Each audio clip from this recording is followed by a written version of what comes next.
పథకాలు రాలా, చెప్పుకోదగ్గ టోర్నమెంట్లలో విజయాలు లేవు, కేవలం పార్టిసిపేట్ చేసినారు.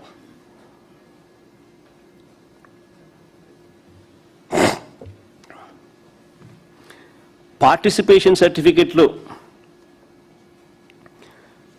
ఇచ్చిన జాబితా చూస్తే వీళ్ళు వచ్చిన తర్వాత యూనివర్సిటీలకు వీసీలుగా కూడా వీళ్ళ మనుషుల్ని అపాయింట్ చేసుకున్నారు. సో వాళ్ళ దగ్గర నుంచి కూడా కొన్ని సర్టిఫికెట్లు తెప్పించినారు. ఆంధ్ర యూనివర్సిటీ నుంచి 37, వెంకటేశ్వర యూనివర్సిటీ నుంచి 31, నాగార్జున యూనివర్సిటీ నుంచి 28, ఆదికవి నన్నయ్య యూనివర్సిటీ నుంచి 19, రాయలసీమ యూనివర్సిటీ నుంచి 15, కృష్ణదేవరాయ యూనివర్సిటీ నుంచి 14, యోగి వేమన యూనివర్సిటీ నుంచి 7, డాక్టర్ అంబేద్కర్ యూనివర్సిటీ నుంచి 4, సాంస్కృతిక యూనివర్సిటీ నుంచి 2, మిగతా యూనివర్సిటీ నుంచి ఒక్కొక్క సర్టిఫికెట్ తీసుకొచ్చినారు. ఇంటర్ కాలేజ్ పోటీల్లో అంటే వివిధ కాలేజీల మధ్య జరిగిన పోటీల్లో పాల్గొన్న 99 మంది 99 మందికి టీచర్ ఉద్యోగాలు దక్కే. మెడల్స్ ట్రోఫీలు రాకపోయినా కేవలం పార్టిసిపేట్ చేసిన వాళ్ళు ఇందులో 86 మంది.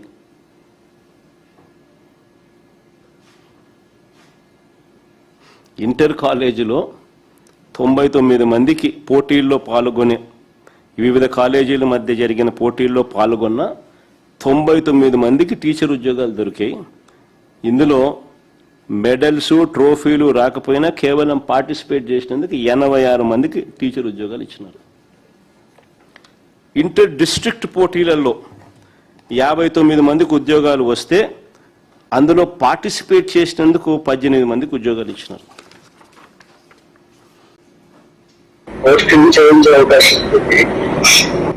సార్ అట్లా కాదు సార్, అంటే ఎంతలో అవుతుంది సార్? సార్ వస్తే మాట్లాడదామండి. అంటే కలిసి మాట్లాడమంటారండి? రేపు బయలుదేరామండి. ఎన్నింటికి రమ్మంటారు సార్? ఇష్టం, మీరు ఏ టైంకి అయినా రండి. సరే సార్. ఇప్పుడు మా చెల్లి కూడా కావాలండి. నేను ఒప్పుకున్నాను, మా బావ నేను ఒకే సరిపడు. మీ ఇక్కడైనా రండి, మీ ఒక్కరైనా రండి, ఆవిడ పర్లేదు, మీరే మాట్లాడే ఫైనల్ చేసుకుంటాండి. అవును సార్. సరే సార్, అయితే రేపు 10 గంటలకల్లా వచ్చేస్తాను సార్. వచ్చి మీకు కాల్ చేస్తాను సార్ ఈ నెంబర్కి. మ్యాక్సిమం ఒక వస్తే బెటర్, ఇద్దరు వస్తే కూడా ఒకరితోనే కదా మాట్లాడేది. ఇంకా మీరు పెట్రోల్ చెప్తారు కదా సార్. ఏం లేదు, కొంచెం ఇది సీక్రెట్ గా చేసుకున్నారు కదా. ఓకే, తప్పకుండా సార్. నాకు అర్థమైంది సార్. ఏమో సార్, ఎంతానంటే నేను ఒకసారి మరి ఫిగర్ చెప్తే నేను ఒకసారి రెడీ చేసుకుంటాం సార్. మేము కూడా అందుకని అడుగుతున్నాం సార్. సార్ ఇది డిఎస్సీలో పోస్టింగ్ ఐడియా ఉంది. అవును సార్. మీరు వచ్చేసి మార్కెట్ ఇప్పుడు 15 లక్షలు అట్లా నడుస్తుంది. బాబోయ్, ఎంతంటే పెట్టలేమండి. ఏంటంటే డైరెక్ట్ గా పోస్టింగ్ ఇవ్వట్లేదు కదా.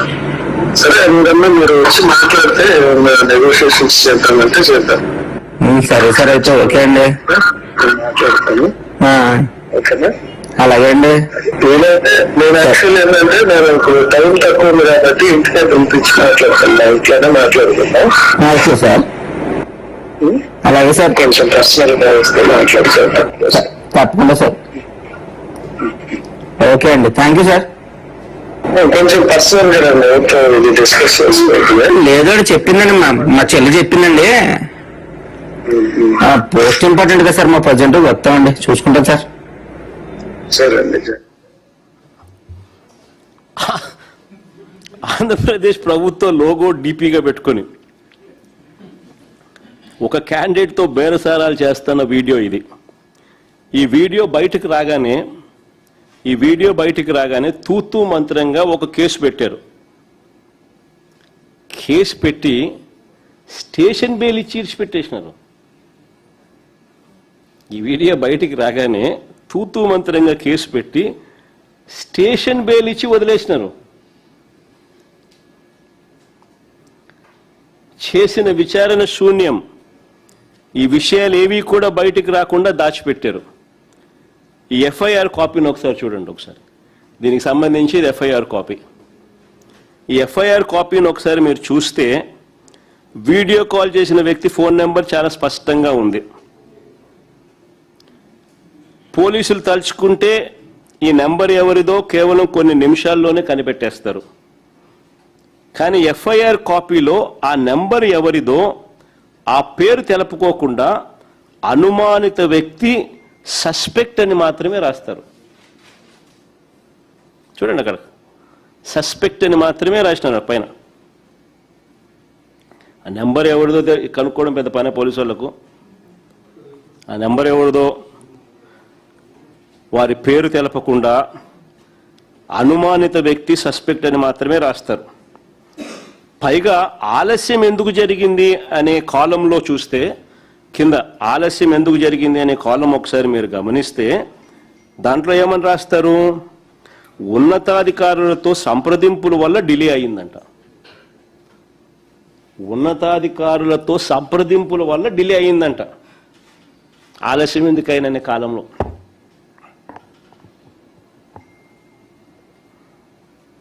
దీని అర్థం ఈ వీడియో కాలు ఆషామాషిది కాదని, అనుమానిత వ్యక్తి చాలా ముఖ్యమైన వ్యక్తి అని తేల్తా ఉంది కదా. స్పోర్ట్స్ కోటాలో వ్యవహారం వెనుక పెద్ద తలకాయలు ఉన్నాయని చెప్పడానికి ఇది ఒక ఉదాహరణ. ఆ పక్క ఎమ్మెల్యేలు ఎంపీలు డీల్ చేస్తూ ఉన్నారు, అది వేరే విషయం. కోన రవికుమార్ దగ్గర నుంచి ఎంపీ భరత్ దగ్గర నుంచి వాళ్ళే అసోసియేషన్ ప్రెసిడెంట్లు, వాళ్ళే సర్టిఫికెట్లు ఇవ్వడము, వాళ్ళే అథెంటికేట్ చేయడము, వాళ్ళే ఉద్యోగాలు ఇప్పించడము. ఓ పక్క ఎంపీలు ఎమ్మెల్యేలు డీల్ చేస్తా ఉన్నారు, వేరే విషయము. వీళ్ళు కూడా ఒక ఉదాహరణ. పైగా అన్నిటికన్నా ఆశ్చర్యం ఏమిటో తెలుసా? బలమైన సెక్షన్లు పెట్టి గట్టిగా విచారణ చేయకపోగా కేవలం స్టేషన్ బెయిల్ ఇచ్చి పంపించినారు. స్టేషన్ బెయిల్ ఇచ్చి పంపించేసినారు. అది అన్నిటికన్నా దారుణం, ఆశ్చర్యం. అసలు చంద్రబాబు నిజంగా అడ్మినిస్ట్రేషన్ అంతా ఎలా ఉంటుందనేది ఒక చిన్న ఎగ్జాంపుల్ చెప్తా. చంద్రబాబు నాయుడు గారి అడ్మినిస్ట్రేషన్ అంతా లీకేజీలు మయం. 1995లో 10th class paper leak. Chandrababu Naidu గారి అడ్మినిస్ట్రేషన్ ఎలా ఉంటుంది అన్నది ఒకసారి చరిత్ర చెప్తా, ఒకసారి వినండి. 1995లో 10th క్లాస్ పేపర్ లీక్, 1996లో ఎంసెట్ ఇంజనీరింగ్ పేపర్ లీక్, 1997లో ఇంటర్మీడియట్ పేపర్స్ లీక్, 2017లో 10th సైన్స్ పేపర్ లీక్, 2019లో 10th పేపర్ లీక్, 2025లో బీఈడి పేపర్ లీక్.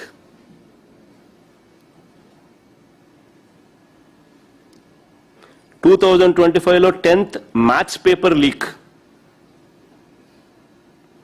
ఇప్పుడు డిఎస్సి టీచర్ల రిక్రూట్మెంట్ లీక్. ఇది చంద్రబాబు నాయుడు హిస్టరీ. ఏదైనా కూడా డబ్బులు చేసుకోవడం ఎలా లీక్ చేయాలి, ఎలా డబ్బులు చేసుకోవాలి, దిస్ ఇస్ హిస్టరీ. ఇవన్నీ కూడా ఏదైతే నేను అడిగానో, చూపించానో, ఇలాంటివన్నీ కూడా ఎత్తి చూపితే చంద్రబాబు నాయుడు గారికి మాత్రం నరాలు తెగిపోయేంత బీపీ, బ్లడ్ ప్రెషర్ ఎంత ఎక్కువ వస్తుందనంటే ఒక్కోసారి నాకే భయం వేస్తుంది, నేను పోతాడేమో అని చెప్పి. ఎప్పుడైనా పొరపాటున నిద్రపోయేటప్పుడు ఎవడన్నా తలుపు అటు కొట్టి మావిగన్ అని చెప్పి ఎవడో అన్నాడు అనుకో, టకా అని చెప్పి మనిషి ఏమవుతాడో ఏమో అని చెప్పి ఒక్కోసారి భయం వేస్తుంది. నరాలు తెగిపోయేంత బీపీ. అందుకే ప్రశ్నించిన ఏ ఒక్కరిని కేసులు, అరెస్టులు, ఎవరైనా మీరు ప్రశ్నించండి, ఎక్కడైనా కానీ ప్రశ్నిస్తే చాలు కేసులు, అరెస్టులు, భయపెట్టడం. ఇది రొటీన్ చంద్రబాబు నాయుడు గారి పాలనలో. ఇవన్నీ కూడా మనం చూస్తూ ఉన్నాం. అయితే చంద్రబాబు నాయుడు గారికి ఒక్కటి గట్టిగా చెప్పాలి. అయ్యా చంద్రబాబు నాయుడు గారు, ఇప్పుడు ఉన్నది జెన్ జీలో ఉన్నాం, జెన్ ఆల్ఫా కూడా వచ్చేసింది. నువ్వు గన ఈ మాదిరిగా తప్పు చేసినాక ఈ మాదిరిగా ఇబ్బందులు పెట్టే కార్యక్రమాలు ఒప్పుకోకుండా ఇబ్బందులు పెట్టే కార్యక్రమాలు చేస్తే కాక్రోచెస్ లేస్తాయి. గుర్తుపెట్టుకో చంద్రబాబు అని చెప్తా ఉన్నా.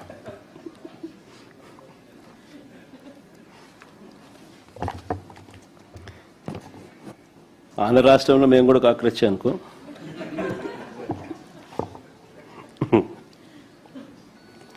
ఇన్ని ఆధారాలు ఉన్నాయి కాబట్టి సిబిఐ దర్యాప్తును అడుగుతా ఉన్నాం. ఇన్ని పక్క ఆధారాలు సాక్ష్య ఆధారాలతో సహా చూపించినాం. ఉన్నాయి కాబట్టి సిబిఐ దర్యాప్తును అడుగుతా ఉన్నాం. లోతుగా వెళ్తే మరిన్ని విషయాలు కూడా బయటకు వస్తాయి. విద్యాశాఖ మంత్రి సాక్షాత్తు చంద్రబాబు నాయుడు గారి కొడుకు మంత్రిగా ఉన్నాడు కాబట్టి ఈ తప్పులపై విచారణ చేయడానికి చంద్రబాబు ముందుకు రాడు. సరికదా ఎదురుదాడి చేస్తూ తప్పించుకునే ప్రయత్నం చేస్తాడు కాబట్టి ఖచ్చితంగా సిబిఐ ఎంక్వైరీ కావాలి, వేయాలి. అందుకే ఇన్ఫ్యాక్ట్ వారం రోజుల క్రితం డిఎస్సి అభ్యర్థులంతా కూడా నా వద్దకు వచ్చినప్పుడు వారికి నేను ఒకటే చెప్పాను, వారి తరపున న్యాయ పోరాటంలో ఖచ్చితంగా వాళ్ళ తరపున వాళ్ళకు తోడుగా ఉంటామని చెప్పాం. ఒకవేళ అప్పటికీ కూడా వారికి న్యాయం జరగకపోతే మేము అధికారంలోకి రాగానే ఒక కమిషన్ వేస్తాము, రీవెరిఫై చేస్తాము, అన్యాయం జరిగిన వారికి న్యాయం చేస్తాము, తప్పు చేసిన వారిని ఖచ్చితంగా శిక్షను కూడా శిక్షిస్తాము అని కూడా ఇంతకుముందే నేను చెప్పా. ఇన్ఫ్యాక్ట్ రేపు రాష్ట్ర వ్యాప్తంగా నియోజకవర్గ స్థాయిలో వైఎస్ఆర్ కాంగ్రెస్ పార్టీ ఆధ్వర్యంలో చంద్రబాబు గారి 2 ఏళ్ల వెన్నుపోటు పాలనపై నిరసన ర్యాలీలు రాష్ట్ర వ్యాప్తంగా కూడా ప్రతి కాన్స్టిట్యున్సీలోనూ ప్రతి నియోజకవర్గంలోనూ నిరసన ర్యాలీలు నిర్వహిస్తూ ఉన్నాం. దగాపడ్డ రైతులు, దగాపడ్డ మహిళలు, దగాపడ్డ పిల్లలు, ఇలా దగాపడ్డ ప్రతి వర్గాన్ని కూడా కలుపుకుంటూ రేపు ప్రతి నియోజకవర్గ స్థాయిలో ర్యాలీలు నిర్వహించమని చెప్పి అంగీభావంగా దగాపడ్డ రైతులు, దగాపడ్డ మహిళలు, దగాపడ్డ పిల్లలు, దగాపడ్డ నిరుద్యోగులు, యువతకు నెల 3,000 ఇస్తానన్నాడు సూపర్ 6, సూపర్ 7 హామీల్లో. నెల 3,000 కథ దేవుడు ఎరుగు. వాళ్ళకి రైట్ఫుల్గా రావాల్సిన ఉద్యోగాలు కూడా వాళ్ళకి ఇవ్వకుండా స్కాములు చేస్తూ అక్కడ కూడా దగా చేస్తూ ఉన్న పరిస్థితులను కూడా ఎండగడుతూ రాష్ట్ర వ్యాప్తంగా రేపు 12వ తారీఖున రాష్ట్ర వ్యాప్తంగా ప్రతి నియోజకవర్గ కేంద్రంలో కూడా గట్టిగా ర్యాలీలు, ప్రొటెస్ట్ కార్యక్రమాలు గట్టిగా చేయాలి అని చెప్పి 2 ఏళ్ల వెన్నుపోటు పాలనపై నిరసన ర్యాలీలు గట్టిగా నిర్వహించాలని చెప్పి పార్టీలో ఉన్న క్యాడర్కి అందరికీ కూడా పిలుపునిస్తా ఉన్నాను. సార్, ఎవరైతే డిఎస్సి అభ్యర్థులు అన్యాయం జరిగిందని తిరుగుతున్నారో వాళ్ళని ట్రోల్ చేస్తూ సోషల్ మీడియాలో పెద్ద ఎత్తున ఫేక్ ప్రచారం చేస్తున్నారు. వారి కుటుంబ సభ్యులు కూడా ఇబ్బంది పెడుతున్నారు.